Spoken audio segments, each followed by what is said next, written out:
Muito bem, vamos passar para o outro pão e circo aqui do dia. Uma sessão absolutamente tumultuada da CPMI do INSS. Lembrando que esse M, né, para quem não está acostumado, é de misto, porque é quando envolve senadores e deputados. A comissão parlamentar de inquérito normal pode ser feita na Câmara dos Deputados só com deputados, pode ser feita no Senado só com senadores. Quando tem o M ali de CPMI, é porque envolve a gente das duas casas. E houve ali a aprovação de dezenas e dezenas de requerimentos, 80, né? Assim como houve ontem na CPI do crime organizado, 69, e um desses itens era a quebra de sigilos de Lulinha, Fábio Luiz Lula da Silva, filho do atual presidente Lula, que volta e meia reaparece nessa imensa interseção nacional do noticiário político com o noticiário policial. E a bancada petista ficou absolutamente revoltada com a maneira como foi aprovado aquele conjunto de requerimentos em bloco, como eles chamaram, se eu não me engano, e causou um barraco ali na sessão, inclusive teve uma agressão seguida depois de um pedido meio ensaboado de desculpas, tudo registrado em imagens, e eu passei a tarde selecionando várias imagens para a gente comentar aqui nesse programa leve de hoje sobre a tragicomédia nacional. Então vamos ver aquelas primeiras imagens que eram as oficiais da transmissão da TV Senado que estava acontecendo e de repente teve que ser interrompida. E aí depois eu mostro as outras. Vamos rodar, porque é autoexplicativo. Só um instantinho. Votação simbólica dos requerimentos pautados em globo. Os parlamentares que aprovam permaneçam como se encontram. Os que não aprovam, por gentileza, se manifestem. Não, vamos fazer a conta, por favor. Os que não aprovam, por gentileza, se levantem e se manifestem. Vamos lá. 1, 2, 3, 4, 5, 6, 7. Não, tem suplente levantado aí. Tem suplente aí. Quem que é? Oi? Só os titulares. 1, 2, 3, 4, 5, 6, 7. A pauta está aprovada.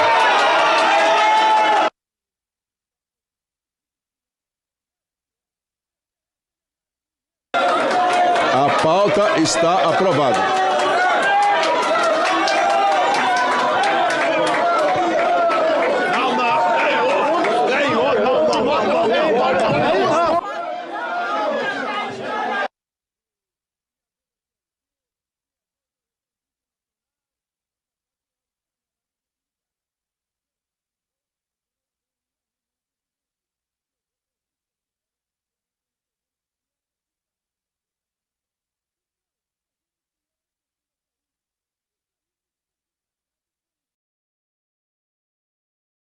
E eu botei isso aí. Muito obrigado, produção. Eu fui botar o vídeo para a rede social e mandei aqui para a produção. E aí na rede social eu botei aí a nossa arte de divulgação desse programa. Acho que no próximo vai ter que tirar também do final. Mas tá aí, o momento da confusão, e vocês viram que o som foi cortado e logo em seguida a transmissão total foi cortada porque houve um empurra ali quando o deputado Luiz Lima foi agredido por um parlamentar petista. E agora a gente tem outros ângulos dessa história, a começar pelo vídeo que foi publicado pelo próprio Luiz Lima na sua rede social, e eu já editei com um vídeo de outro ângulo que mostra o momento da comemoração da oposição, da aprovação da quebra de sigilo do Lulinha, seguida desse tumulto. Só que agora não é o vídeo da transmissão da TV Senado. Agora é o vídeo que os assessores ali fizeram e os próprios parlamentares publicaram nas suas redes sociais. Vamos assistir a esse quebra-pau.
Muito bem, tá aí a 5ª série B do Congresso Nacional, um grande retrato do Brasil, e esse final zoeiro em que eles começam a aplaudir o presidente, Vian, enquanto tá lá a base governista absolutamente desesperada, querendo derrubar aquela decisão de qualquer maneira. Tem aquele trio ali, que é uma tropa de choque, que é o Randolfo Rodrigues, líder do governo na casa, o Paulo Pimenta e também o Alencar Santana. Os 3 ali vão na mesa diretora, e aquele que acabou dando uma mistura de tapa com soco no Luiz Lima é o Rogério Correia, do PT de Minas Gerais. O Luiz Lima é do Novo, do Partido Novo, do Rio de Janeiro, ligado ali mais ao bolsonarismo também, assim como vários do Novo. E ele postou nas redes sociais e depois ele reclamou, e a gente vai ver na minha edição de vídeo as declarações do Luiz Lima depois que a sessão foi retomada e aquilo que o Rogério Correia falou. Mas, Gabriel, você quer fazer um comentário sobre esse barraco? Porque faz parte da vida do colunista no Brasil ser comentarista de barraco, cara. Então você tem que se virar aqui ao vivo. É isso, tem que aceitar, né? Felipe, a gente ri de novo, porque não tem alternativa, né? O parlamento brasileiro é o lugar onde deveria existir debate, argumento, um dissenso civilizado, e na verdade é esse circo ou essa selva, não sei exatamente qual é a melhor analogia, porque a gente estava vendo imagens de uma comissão parlamentar de inquérito, né? E não de uma briga de bar.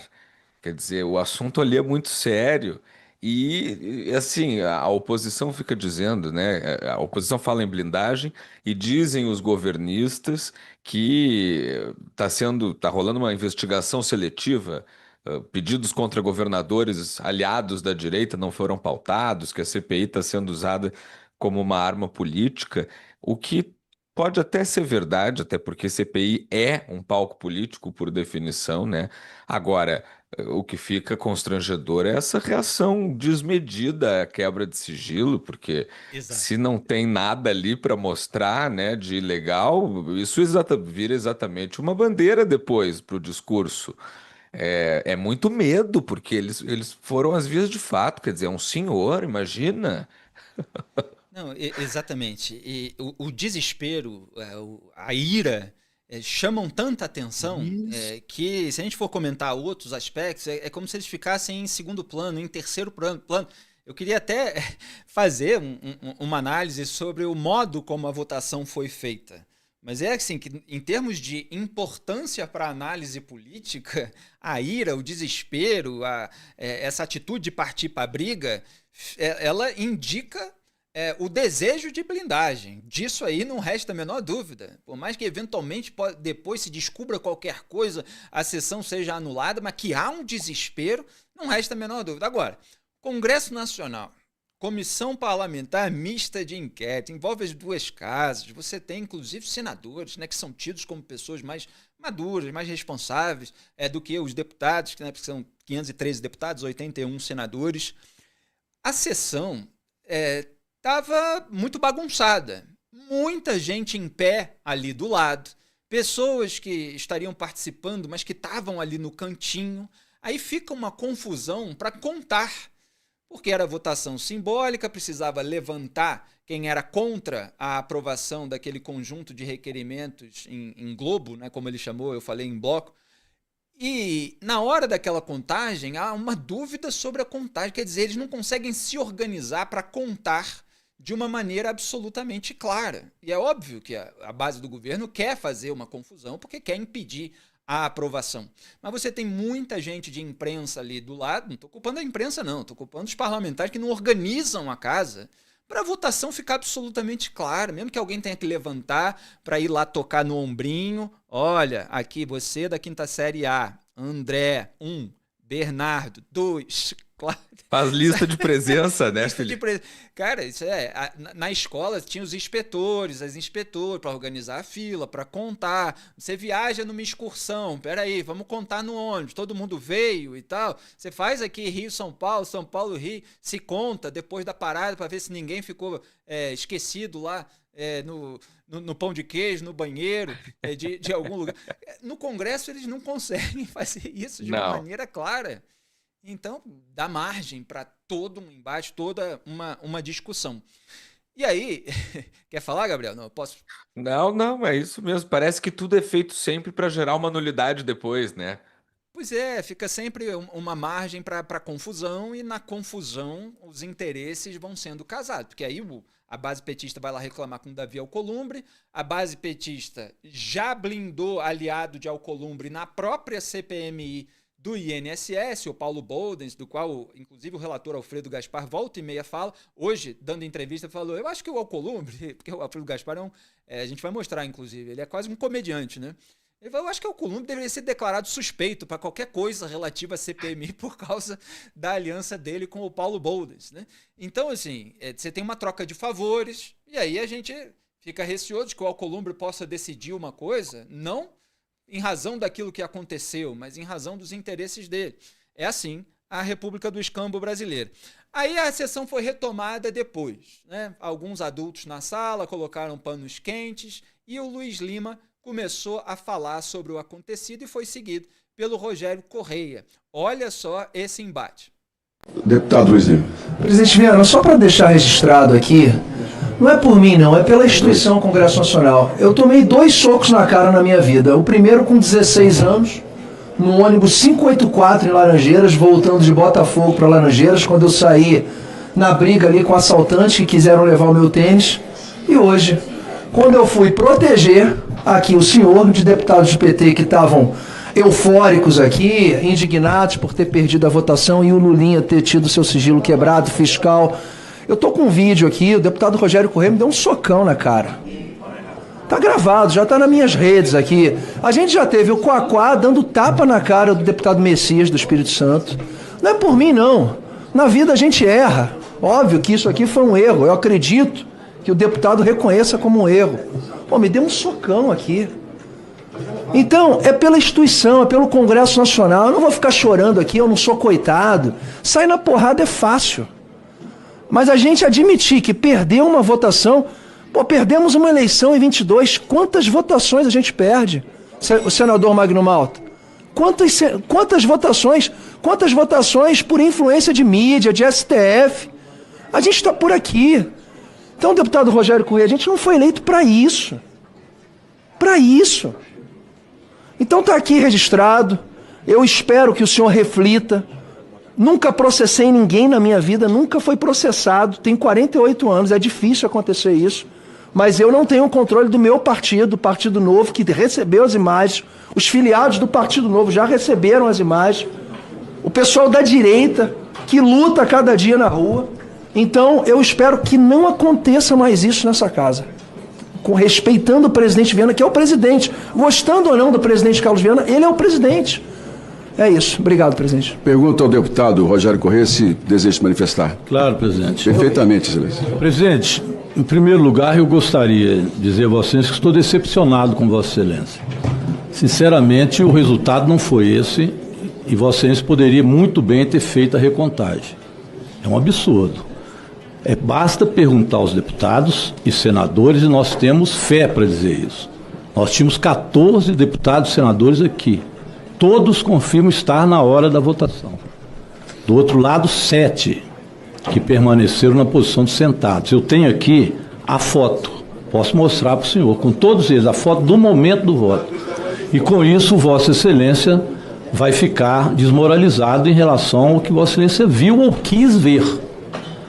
Já é um absurdo não colocar os requerimentos aqui em relação a Zetel, a Clava Forte, ao Zetel que pagou para a campanha de Bolsonaro e pagou também ele, que é o homem forte de Vorcaro, para a campanha de Tarcísio de Freitas. Não bastasse isso tudo, Vossa Excelência viu, eu realmente atingi o deputado, não vou mentir aqui, e eu atingi, peço desculpas, e o fiz... Não...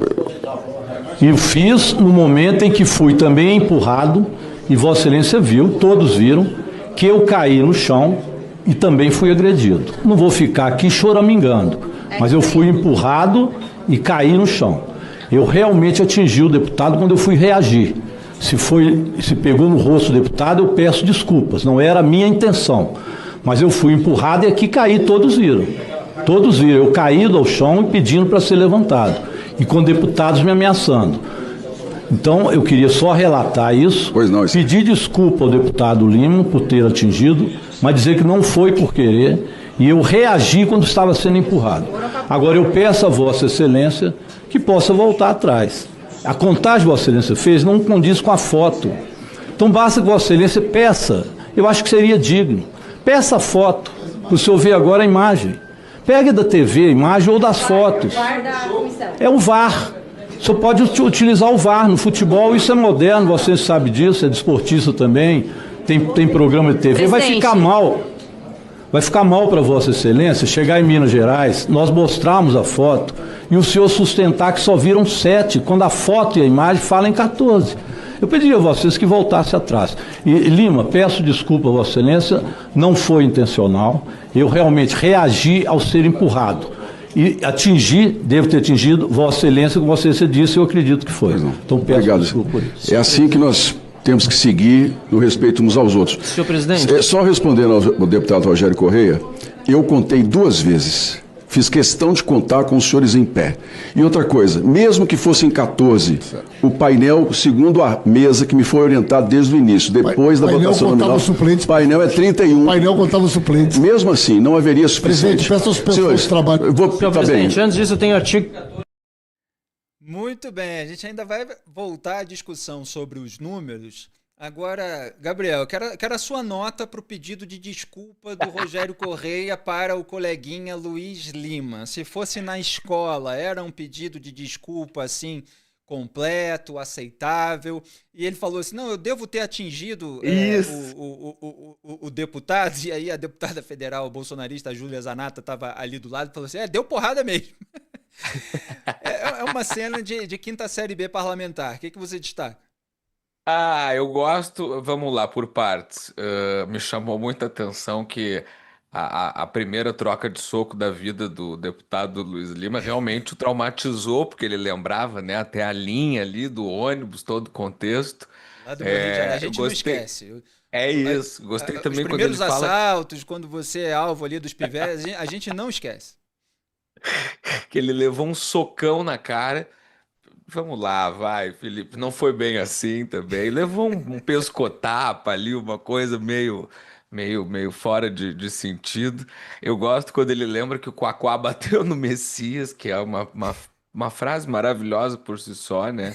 E que o Rogério Corrêa fala que tem fé que os parlamentares estavam lá. É tudo muito bom. Eu acho que o pedido de desculpa não foi bom o suficiente porque faltou o abraço no coleguinha. O abraço no coleguinha é sempre bastante emocionante. Eu acho que o senador Carlos Viana poderia ter proporcionado, mas estava sob muita pressão naquele momento para pensar nisso. E aí depois veio a discussão sobre os números. Aí Paulo Pimenta, que muita gente não consegue ouvir falar durante alguns minutos, mas eu vou fazer essa tortura, entre aspas, com vocês, vou botar vocês para ouvir um pouquinho o Paulo Pimenta, mas vai valer a pena, porque depois o Rogério Marinho pega a palavra e dá umas respostas ali, umas zombadas, umas ironizadas no Paulo Pimenta e em toda a base do governo.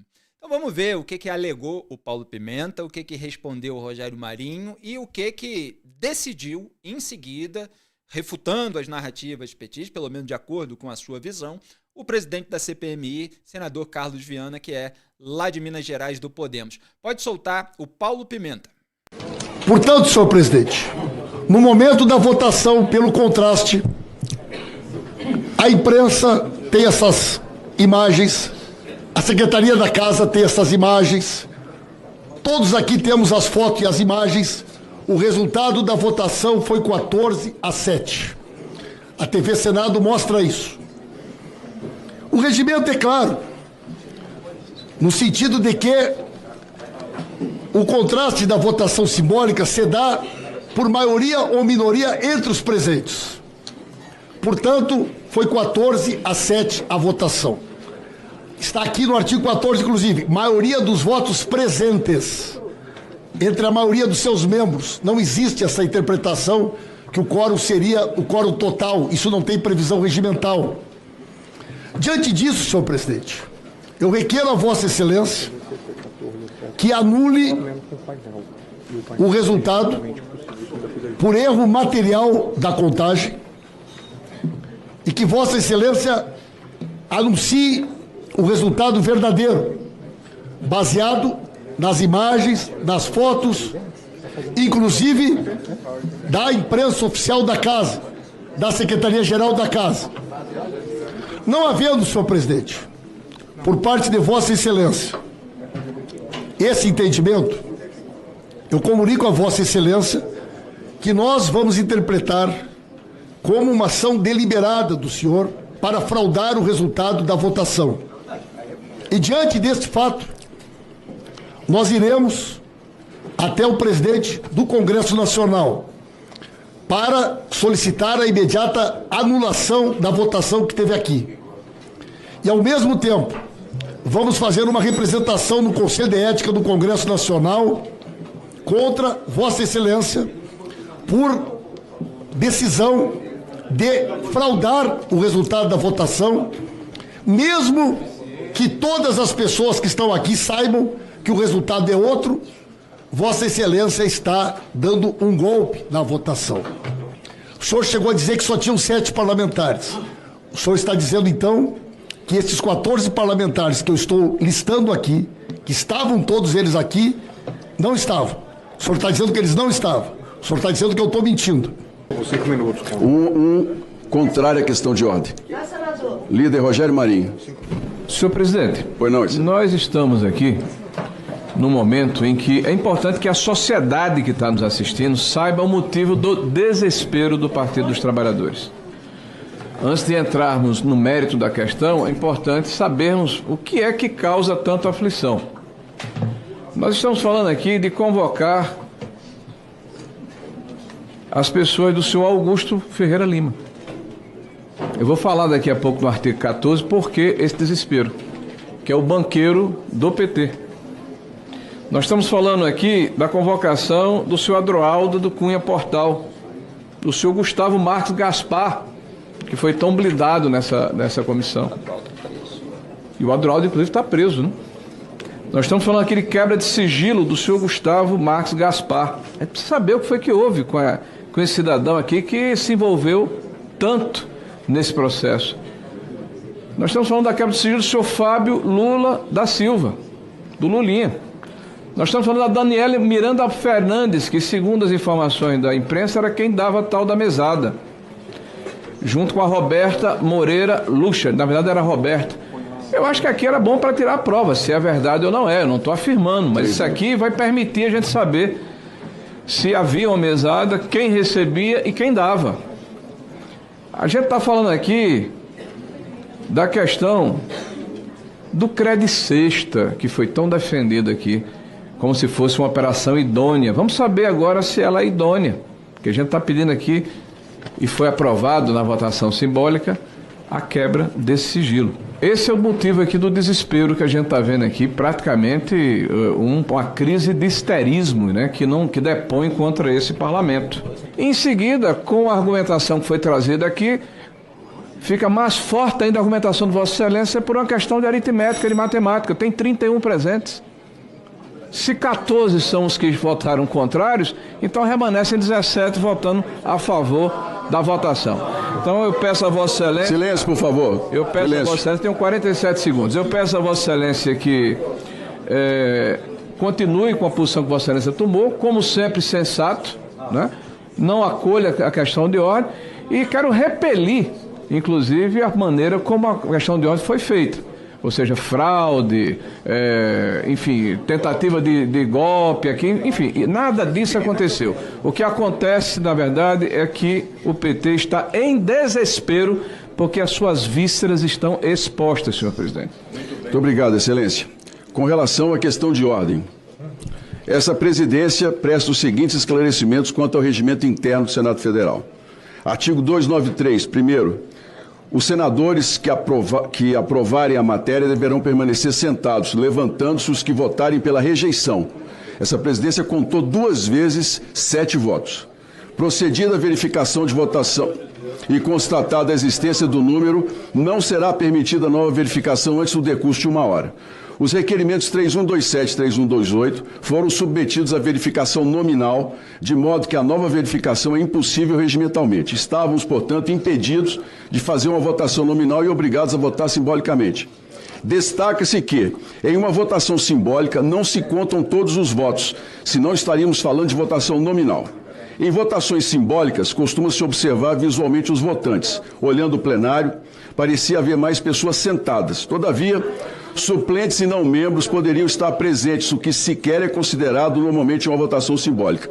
Todavia, em razão de ser uma votação importante em deferência ao líder do governo, esta presidência foi além e contou os votos contrários.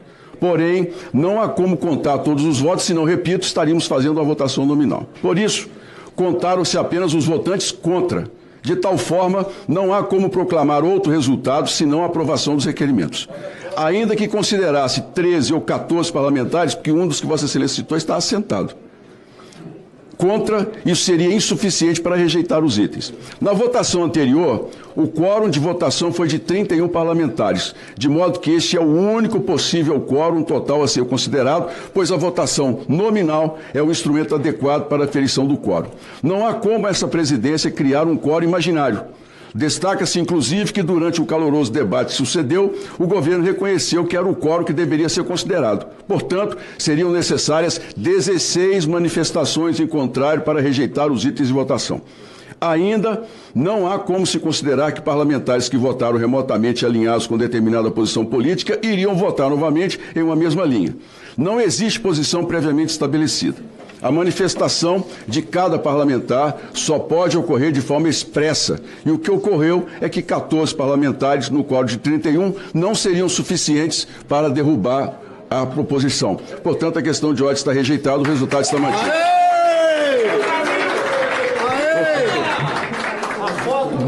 Oitiva do senhor Paulo Montalvão Camisotti. O artigo 14 que me foi negado. Pois não, Excelência. Eu pedi a Vossa Excelência. Só um instantinho, por gentileza.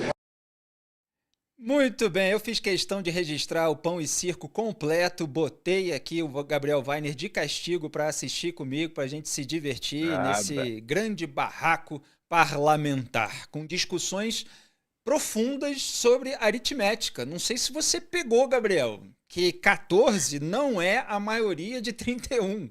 Então o Paulo Pimenta está argumentando, não, mas eram 14. Olha, ainda assim, a alegação da base do governo faz com que o governo continue sendo derrotado. Mas é claro que o governo tem outra alegação que vai levar ali para as autoridades. Eu não estou aqui para fazer monitoramento de imagens e decidir quantas pessoas efetivamente tinham, etc. A gente está mais aqui para rir de tudo isso. Agora, tem mais um elemento cômico para contextualizar aqui para vocês, que logo depois de toda essa confusão, nitidamente motivada pela preocupação em blindar o Lula, porque estava chegando a investigação no filho dele, portanto a família Lula, logo depois de tudo isso veio a notícia na imprensa de que o André Mendonça, ministro relator ligado a esse caso do INSS no Supremo Tribunal Federal, já tinha autorizado, mas ninguém sabia ainda, a quebra de sigilo do Lulinha, a pedido da Polícia Federal. Esse pedido tinha sido feito e atendido em janeiro desse ano. A gente já está quase chegando em março, aí, final de fevereiro, portanto já tem um mês aí, pelo menos, que esse pedido já tinha sido autorizado pelo ministro André Mendonça. E pela reportagem aí de bastidor na imprensa que saiu aqui pouco antes da gente entrar no estúdio, o Planalto foi pego de surpresa. Aparentemente não sabia. Em geral, quando é ministro do STF amigo, acaba sabendo da decisão antes, durante, depois, mas o André Mendonça, pelo visto, não deixou vazar, não. Então, a gente também não sabe se o Planalto está plantando ali notinha para fingir que não sabia o que sabia. Mas fato é, as pessoas podem pensar assim, mas então, se vai ter quebra de sigilo pela Polícia Federal, então nada disso aí que o PT fez adiantou e tal. Não é bem assim, porque envolve outras quebras, envolve outros requerimentos, todo esse conjunto, esse bloco, esse globo que foi aprovado na CPMI, e é claro que são duas investigações diferentes. Na Polícia Federal pode ter algum tipo de operação abafa que vem de cima, etc., ou, enfim, qualquer coisa que está sujeita de acontecer nesse país. Na área política, você tem outro tipo de desgaste, a exploração da oposição, vazamento de informação para a imprensa, que a Polícia Federal, eu já vou mostrar para vocês um trechinho do documento, está sendo toda cuidadosa. Não, tem citações ali de terceiros, mas vale a pena ver, mas é com muito cuidado, etc. Só que existe uma preocupação de que a investigação avance no campo parlamentar e a sujeira bata no ventilador. Gabriel, então vimos aí Paulo Pimenta, Rogério Marinho. Assim, outro parêntese. Rogério Marinho citou o caso do Credit Sexta, o vínculo do PT da Bahia com o Augusto Lima, que era o sócio do Daniel Vorcaro, dono do Banco Master, e, portanto, a turma do Augusto Lima também está nesses requerimentos, também foi alvo desses requerimentos. Então, o que a oposição está apontando é que o PT está desesperado também por causa disso. Porque pode ser que apareça negociados. Aliás, tem outro momento cômico do Rogério Marinho, não dá para botar tudo aqui, que ele fala, olha, esse caso aí do Credit Sexta, que era a Sexta do Povo, que ele veio de uma privatização na Bahia. E quando o PT privatiza, alguma coisa está errada. Porque é isso, o PT sempre foi combatente da privatização, mas fez uma privatização lá na Bahia e o negócio que passou pela privatização acabou na mão do Augusto Lima, que foi apresentar para o Daniel Vorcaro, quando ainda era o Banco Máxima, antes de virar Master, e dali eles fizeram um negócio com o Credit Sexta. Então pode haver alguma sujeira aí ainda a ser revelada. O que você destaca, Gabriel? Eu acho que tá tudo ao contrário, Felipe. Eu nunca pensei que eu ia viver para ver o impoluto ministro Pimenta pedindo urnas auditáveis, né? Voto impresso ali na comissão. E realmente, assim, essa lógica de... Não sei como é que foi formado esse raciocínio, né? De que 14 seria a maioria. Vai ver porque 14 é 13 mais 1, ele está habituado com 13, eu não sei. Agora, quanto a essa questão do Lulinha e da autorização do André Mendonça, eu acho que tem a outra ponta também, né? O Supremo, de fato, aparentemente não vazou, mas será mesmo, Felipe, que na viagem de mais de 30 horas para ir, mais de 30 horas para voltar entre Brasília e a Ásia, essa viagem que contou com a participação do diretor-geral da Polícia Federal, né, o Andrei Rodrigues, será que o Lula e ele não conversaram sobre isso? Eu acho pouco provável. Mas, ao mesmo tempo, é Exatamente. uma operação ousada, né?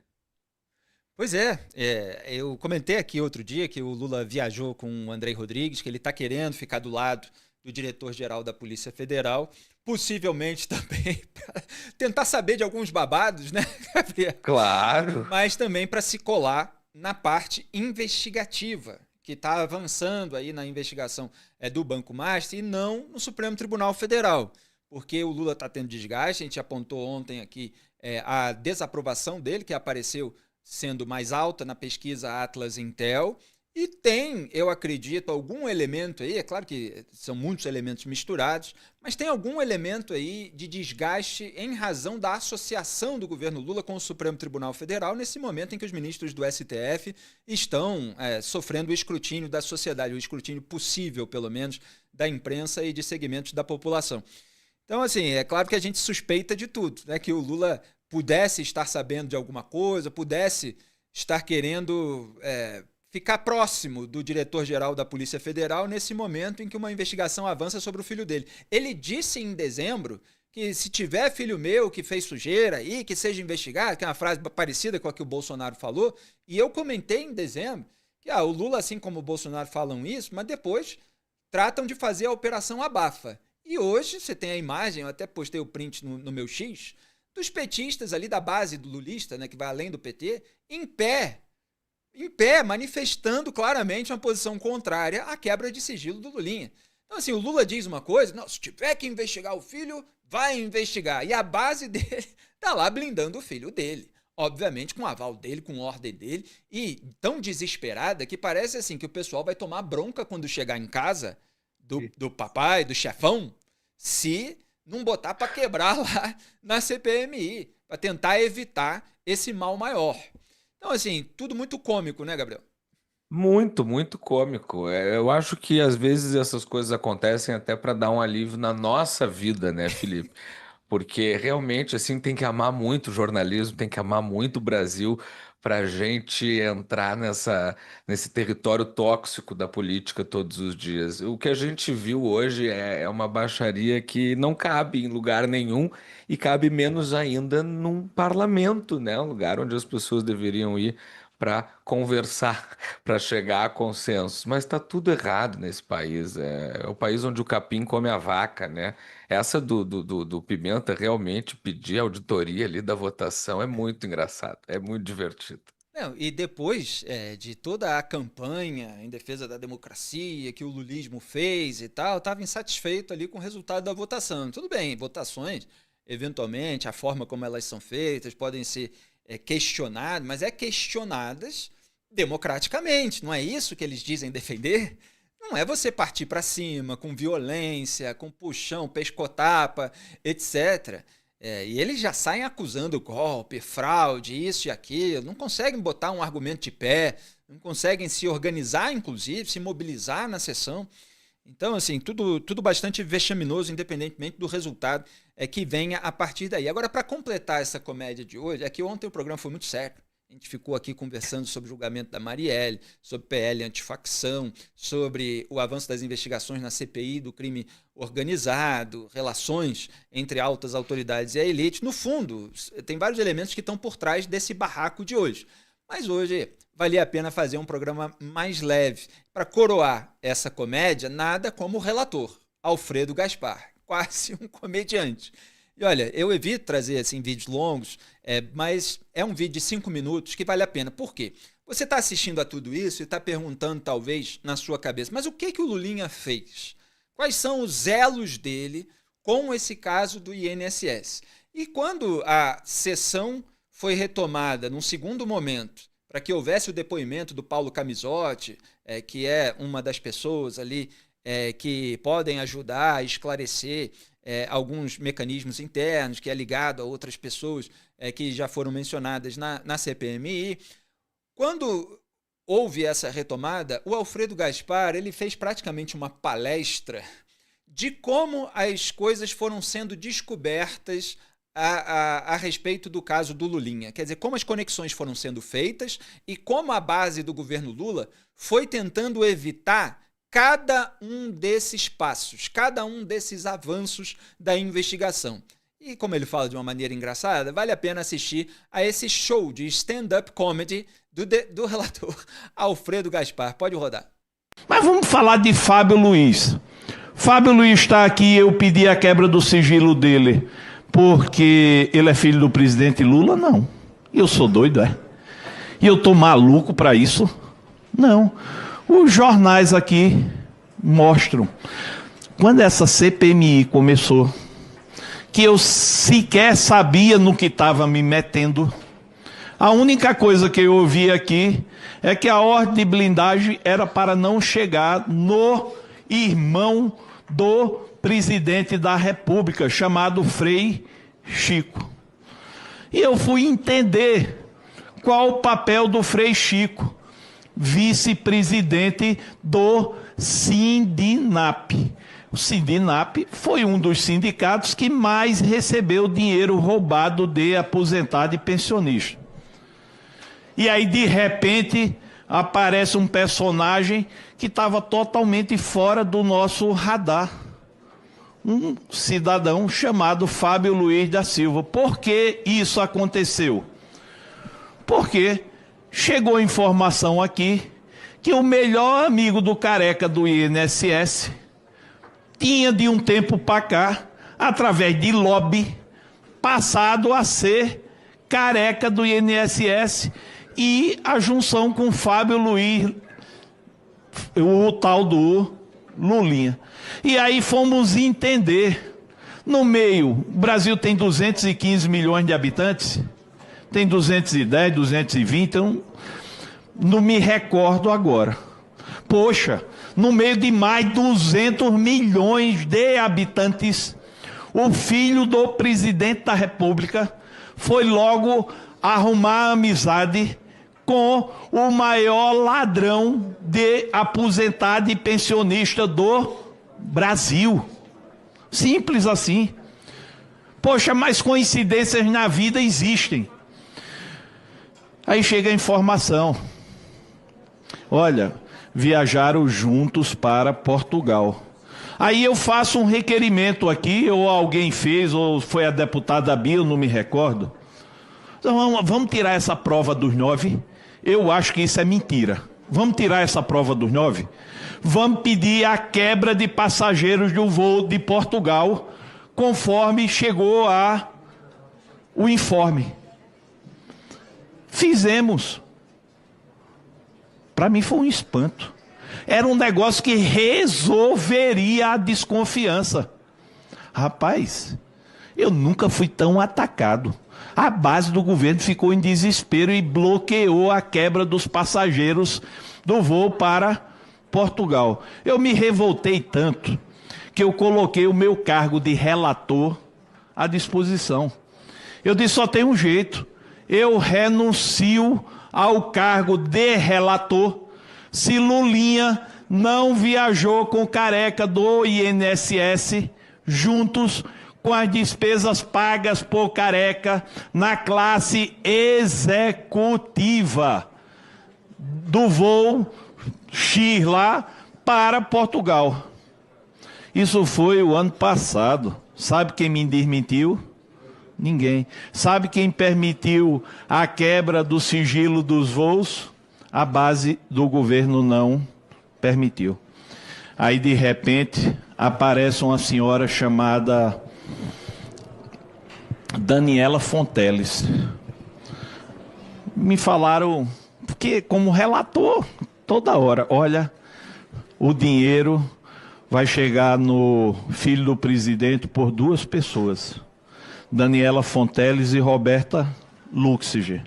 Eu digo, rapaz, vocês ficam repassando essas informações e eu não posso estar me arriscando a investigar o filho do presidente da República sem ter alguma base. Aí vieram para cá e me trouxeram as fotos. Eu digo, epa, com foto a coisa já muda um pouco de figura. Aí sabe o que é que eu descobri? Que a Roberta Luxiger era comadre da mulher do Lulinha e dele. E eu nunca tinha ouvido falar em Roberta Luxiger na vida. Aí depois vim descobrir que Roberta Luxiger é ex-esposa de um delegado da Polícia Federal, Protógenes Queiroz, que hoje está na Suíça, não sei, com asilo político, alguma coisa. E que essa Roberta Luxiger, ela se aproximou da família do Lulinha, faziam viagens juntos, era muito próximo. Quando o Lulinha vinha para cá, para uma casa de lobby dela, ficava aqui em Brasília. E aí eu senti segurança de pedir a quebra de sigilo da Roberta Luxiger. Para que fazer isso? Os ataques que eram assim, eles se triplicaram. Não deixaram quebrar o sigilo da Roberta Luxig. Não deixaram convocar a Roberta Luxig. Muito bem. Muito bem. Eu me divirto horrores com alguns momentos, Gabriel, desse discurso do Alfredo Gaspar. Quando ele fala assim, o Brasil tem, ele não se lembra exatamente o número, 200 milhões, 210 milhões, 220 milhões de pessoas. E o Lulinha foi ser amigo logo do maior ladrão de aposentados desse país. 220 milhões de pessoas. É muita coincidência. A gente no Brasil é convidado todos os dias a acreditar num poder incrível das coincidências. Aliás, o meu primeiro vídeo aqui no canal sobre o Escândalo Master foi as coincidências, entre aspas, do Escândalo Master, que é uma vastidão, uma multiplicidade de coincidências incrível. Aí depois ele fala, eu renuncio, né, que ele está lembrando o que ele falou ao cargo de relator se o Lulinha não tiver viajado com o careca do INSS com passagem paga e de executiva. E depois se revelou. O localizador é o mesmo, né? Pois diz é. a Polícia Federal. E ele estava dizendo ali que a base do governo Lula tentou impedir a descoberta ali da investigação sobre os passageiros, as passagens, etc. E ainda, em outro momento, ele fala, sabe quem me desmentiu? Ninguém. Me lembra até um antigo pagode. Sabe quem perguntou por você? Ninguém. Isso. Pois é. Eu gosto muito quando ele fala também. Ele diz assim, eu sou doido, é? Eu sou doido que eu vou investigar o filho do presidente sem ter algum indício. É muito bom essa moça, além de ser, porque é isso, né? São as coincidências do Brasil, né, Felipe? Além da Roberta Luxinger ser ex-esposa do delegado Protógenes, famosíssimo no Brasil, né?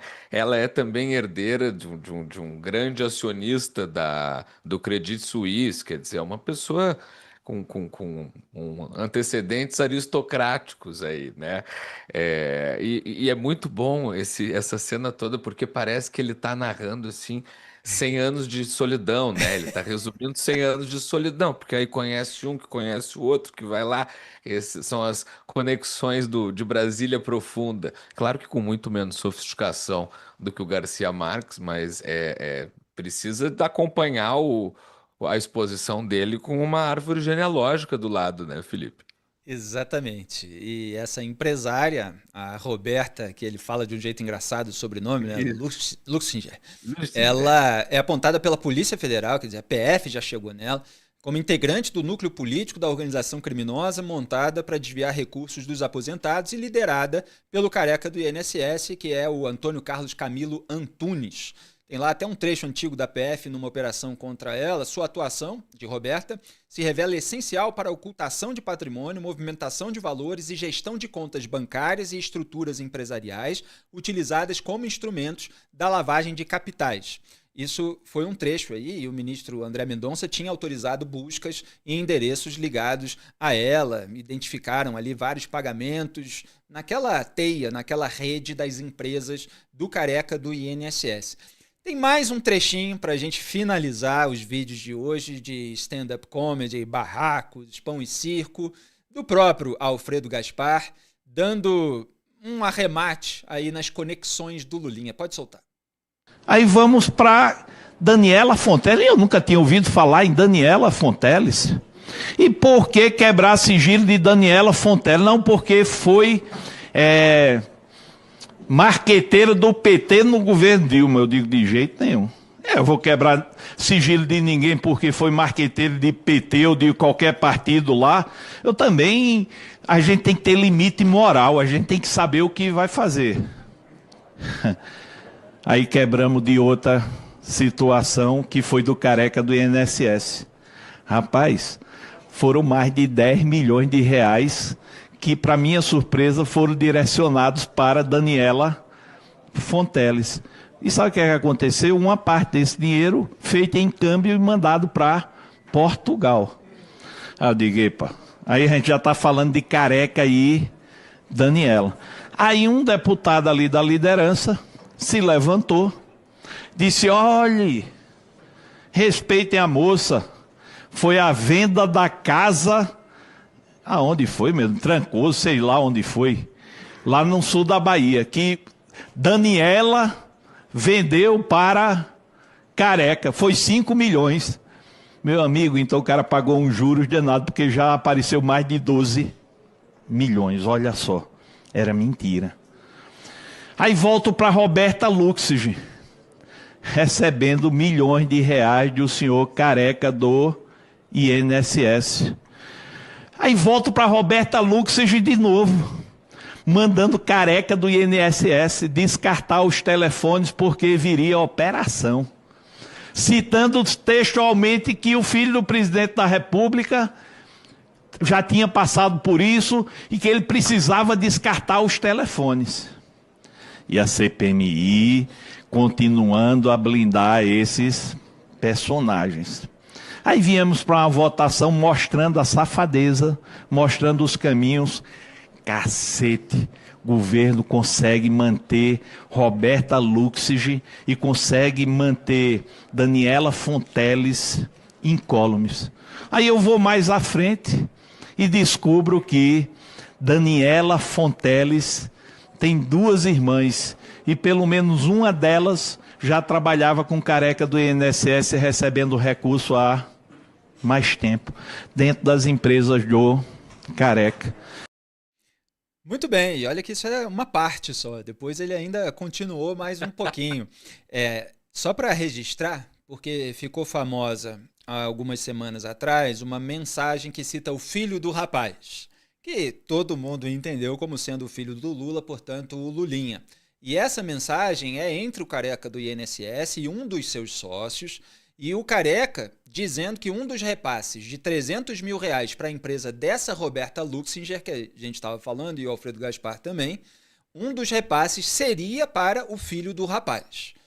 Então, assim, há elementos realmente suficientes para avançar uma investigação em direção ao Lulinha. Você tem mensagens falando de pagamentos, etc. Está mais do que certa a CPMI de dar mais um passo, e o ministro André Mendonça de autorizar o pedido da Polícia Federal. É claro que a Polícia Federal, com um diretor que foi indicado nesse governo e que está viajando com o presidente, pai desse novo alvo, é claro que a gente fica receoso de que a investigação possa não chegar a lugar nenhum, não por falta de evidências, mas por algum tipo de interferência política. Porque pode ser que lá na frente o Lula queira dizer, olha, eu não impus nenhuma barreira para que se investigasse o meu filho, por mais que a base dele estivesse brecando na CPMI, mas a Polícia Federal estava investigando, não encontraram nada, viram que ele é inocente e tal. Então é preciso ficar muito vigilante aí para que não haja essa, vamos dizer assim, uma legitimação. Ó, investigamos e não encontramos nada. Uma investigação meio à moda Augusto Aras, que abria assim, apuração preliminar para ver se valia a pena investigar alguma coisa e sempre concluía que não valia a pena, não tem nada. Bom, Gabriel, o que você destaca? O Felipe, a Roberta, é uma tristeza ter memória nesse país, né? Lembra que em 2017, ali no ano pré-eleitoral, portanto, o presidente Lula estava preso e o juiz Moro mandou bloquear todos os seus bens, e a Roberta, muito consternada, isso estou falando de 2017, agosto de 2017, ela fez 2 doações ao presidente Lula naquela situação. Ela deu o último cheque que tinha recebido como mesada do avô, no valor de R$91 mil, e entregou um relógio Rolex avaliado em 100 mil, um anel de diamantes de 145 mil e uma bolsa da Chanel avaliada em 32 mil. Pelo menos foi o que se noticiou na época. Eu lembro que também se falava muito que ela não estava pagando o condomínio, mas que estava disposta a dar todos esses bens ali para ajudar o presidente Lula.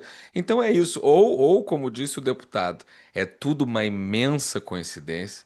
Realmente muito impressionante, né? Num país com tanta gente, numa cidade com tanta gente, que essas relações sejam pura coincidência, ou realmente tem alguma coisa muito grave aí. E eu acho que a reação dos parlamentares governistas hoje na CPI indica que é muito mais por esse caminho, né? Exatamente. Passaram um recibão, deram uma bandeira, Isso. como se dizia antigamente. Olha, imensa, né? Tipo o bandeirão de Maracanã. E só para a gente amarrar bem toda essa história, e aqui nesse programa a gente vai sempre amarrar tudo minuciosamente para você, pedir para a produção separar um print, que é justamente um trecho do pedido da Polícia Federal ao ministro André Mendonça. Eu, quando li esse trecho, eu pensei, nossa, quanta cautela, né? Porque é o filho do presidente. Então leiam comigo para ver se vocês não acham assim que existia ali uma... Olha, precisamos ser bem cautelosos, mostrar que a gente não está querendo fazer nada político, é porque, olha, encontramos aqui fatos que merecem ser investigados, não tem muito jeito. Aspas, em investigações policiais, tais afirmações devem ser analisadas com cautela e submetidas à verificação rigorosa a fim de evitar conclusões precipitadas. Nesse cenário, as referências colhidas até o momento apontam para menções realizadas por terceiros e vínculos indiretos que sugerem a possível participação de Fábio Lula, o Lulinha, em movimentações destinadas a fomentar projetos empresariais de Antônio Camilo. Eventualmente confirmadas as citações e hipóteses criminais levantadas, e uma vez deferidas e cumpridas as medidas cautelares propostas nesta representação, a Polícia Federal adotará todas as providências necessárias ao fiel cumprimento de sua missão constitucional, entregar a verdade dos fatos aos legitimados da persecução penal, livre de interferências externas ou narrativas políticas, assegurando que nenhuma injustiça seja cometida, considerando a polarização política existente no país. Fecho aspas. Gabriel, você vê aí todo um cuidado, né? Para dizer assim, olha, a gente só quer ver aí exatamente o que aconteceu, mas não é por nenhuma questão política, a gente vai tomar todos os cuidados. Enfim, é um tanto realista essa mensagem, esse texto do pedido de quebra de sigilo do Lulinha, digo realista em relação a como funciona a República no Brasil. Qualquer coisa que fosse assim, vamos dizer, escrita de uma maneira mais dura, poderia gerar um ataque de que a Polícia Federal foi instrumentalizada e está a serviço da oposição. Eles estão querendo mostrar que eles não estão politizados. Simplesmente os fatos apareceram. Não dá para varrer esses fatos mais para debaixo do tapete. Não, é exatamente isso. Acho que é isso que a gente tem visto também em relação aos desmandos dos ministros do Supremo. Quer dizer, ao que tudo indica, Felipe, eu não quero ser extremamente otimista, Exato. porque o Brasil já nos ensinou que não pode, todo otimismo será devidamente castigado. Agora, a gente tem visto um movimento importante aí nos últimos meses, eu acho que em todos os sentidos, inclusive em relação ao judiciário e a todas as arbitrariedades e os abusos que os ministros vêm cometendo e eventuais crimes também que eles vêm eventualmente cometendo, isso tudo está aparecendo. Se vai ter consequências, se não vai ter, eu não sei.